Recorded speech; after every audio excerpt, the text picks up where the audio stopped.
नमस्कार साथियों, आज मैं एक वीडियो एजुकेशन पोर्टल के लिए लाया हूं, जिसमें मृत कर्मचारी, बर्खास्त कर्मचारी, सेवानिवृत्त कर्मचारी, त्यागपत्र दिए हुए कर्मचारियों को एजुकेशन पोर्टल के पेरोल से कैसे हटाएं। तो चलिए हम किसी भी ब्राउजर पर चलते हैं और education.mp.gov.in पर चलेंगे। यहाँ पर हमें लॉगिन डीडीओ कोड से होना है। यह कार्य केवल डीडीओ कोड से ही हो सकता है, इसलिए मैं यहाँ पर डीडीओ कोड डाल रहा हूँ। कैप्चा डालने के बाद लॉगिन होता है। लॉगिन होने के पश्चात आपको कुछ एजुकेशन पोर्टल का इंटरफेस इस प्रकार से दिखाई देगा। यहाँ पर आप पहली रो में देखेंगे 5वें नंबर पर पेरोल है। इस पेरोल को हम क्लिक करेंगे। क्लिक करने के पश्चात आप यहाँ देखेंगे कि आपको यहाँ पे लेफ्ट से पहला पेरोल 2.0 दिख रहा है, तो इसे हमें क्लिक करना है। क्लिक करने के पश्चात आपको इस प्रकार से इंटरफेस दिखाई देगा। यहाँ पर आपको पेरोल मैनेजमेंट दिखेगा। इस पे जैसे ही कर्सर आप ले जाते हैं तो यहाँ पर आपको बहुत सारे ऑप्शंस दिखाई देते हैं। यहाँ पर सबसे अंत में स्टाफ सैलरी परमानेंट यहाँ पर आता है। इस स्टाफ सैलरी परमानेंट से ही हम जो है मृत, बर्खास्त, सेवानिवृत्त, त्यागपत्र दिए हुए स्थिति वाले कर्मचारियों को यहाँ से परमानेंट पेरोल से हटा सकते हैं। तो आप यहाँ जैसे ही कर्सर लाते हैं, आप राइट साइड में देखेंगे कि आपको यहाँ पर लिखा हुआ है स्टाफ सैलरी, एम्प्लॉय रिटायरमेंट। जो सेवानिवृत्त हो गए कर्मचारी उनको यहाँ से हटा सकते हैं। स्टाफ सैलरी एम्प्लॉय रिजिग्नेशन, जिसने त्यागपत्र दिया हो। स्टाफ सैलरी एम्प्लॉय जिसकी डेथ हो गई हो। स्टाफ सैलरी जो बर्खास्त हो गए हों।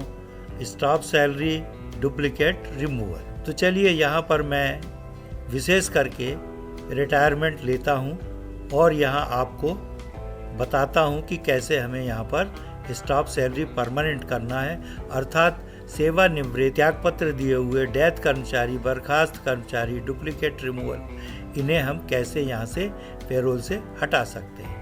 तो चलिए इस पे मैं क्लिक करता हूँ। यहाँ आपको रिटायर हुए कर्मचारी की यूनिक आईडी डालना है। आप जितने ऑप्शन मैंने आपको बताए सभी को क्लिक करने पर ऐसा ही आपको पेज दिखाई देगा। यहाँ पर आपको उस कर्मचारी की यूनिक आईडी डालना है।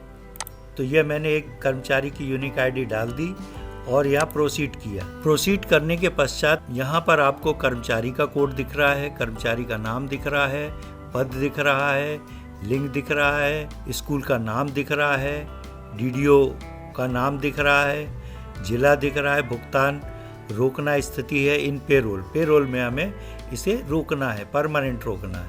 फिर इसके बाद में यहाँ पे आपको ऑर्डर नंबर डालना है, क्योंकि कर्मचारी रिटायर हो रहा है तो उसका ऑर्डर नंबर होगा।